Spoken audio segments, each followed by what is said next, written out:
En este mismo lugar, un monje agustino llamado Martín Lutero llegó después de un largo proceso de luchas internas y externas que le llevaron a rebelarse contra todos los órdenes políticos y religiosos de su época. A 10 días de cumplir sus 34 años de edad, Lutero ya había pasado por una gran cantidad de experiencias espirituales que le marcarían para siempre. En 1505, y en medio de una tormenta eléctrica, tuvo un encuentro sobrenatural que le movió a reflexionar sobre su propia vida y a entregarse por completo al servicio de su Dios, jurando a Santa Ana que si salía vivo de este temporal, se haría monje. Después de este evento, en 1507, abandonando sus estudios en Derecho, en contra de la voluntad de su padre, ingresó al seminario como monje agustino y se graduó como doctor en teología en la Universidad de Wittenberg en 1512. Fue durante ese periodo de estudio y reflexión que profundizó en las Escrituras y empezó a sufrir grandes crisis de ansiedad por causa de sus propios pecados. Una vez que termina su doctorado en teología, fue asignado profesor de la Universidad de Wittenberg por su superior agustino Johann Staupitz, para enseñar teología y para convertirse en el miembro más joven de la facultad a sus 31 años. Fue en ese tiempo cuando, al enseñar sobre los libros de Romanos y Gálatas, que llega a la conclusión de que la justificación viene por la fe sola y no por las obras de la ley, y que el hombre que había sido justificado por la fe podía ser a la vez justo y pecador. Estas ideas eran peligrosas para la iglesia de esa época, pues contradecían por completo los dogmas soteriológicos prevalecientes. En el ambiente religioso de ese tiempo y en esta misma ciudad, la lucha empezaba gracias a la luz que brindaba la sola Escritura. Un fraile dominico de nombre Johann Tetzel, con el propósito de financiar la construcción de la Basílica de San Pedro en Roma, se dedicó a predicar un evangelio diferente.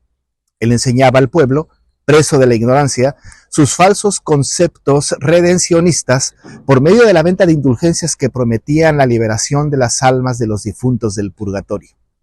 La frase conocida era más o menos así: una vez que la moneda cae en el fondo del cofre, un alma salta del purgatorio al cielo.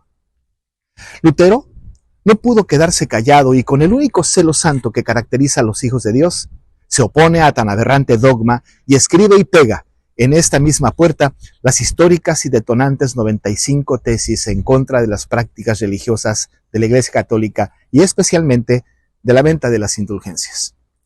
Este acontecimiento fue el detonador incuestionable para que diera inicio a la Reforma Protestante encabezada por un joven de 33 años que había sido persuadido por la verdad de las Escrituras. No debemos ver a Martín Lutero como el gran héroe al que debemos admirar. Detrás de todos estos acontecimientos hubo una voluntad silenciosamente abrumadora que se movía como un gran constructor de su propia historia. Una voluntad superior que tenía todo perfectamente planeado y orquestado por su determinado consejo y anticipado conocimiento. Una voluntad perfecta, con propósitos definidos, que tenía todo planeado antes de que el mundo fuese. Esta soberana voluntad estaba en el mismo Dios revelado en las Santas Escrituras, que Lutero empezaba a descubrir y que nosotros tenemos a nuestro alcance. Al estar en esta ciudad, particularmente frente a esta histórica puerta, solo de pensar en lo que Dios hizo por medio de este monje agustino, nos hace reflexionar sobre nosotros mismos y traer a nuestro pensamiento de qué manera y con cuánto celo debemos andar frente al perito constructor de todo cuanto existe. Todos los cristianos debemos atender el exhorto de Judas cuando nos dice a todos los llamados, santificados en Dios y guardados en Jesucristo, que contendamos ardientemente por la fe que ha sido una vez dada a los santos.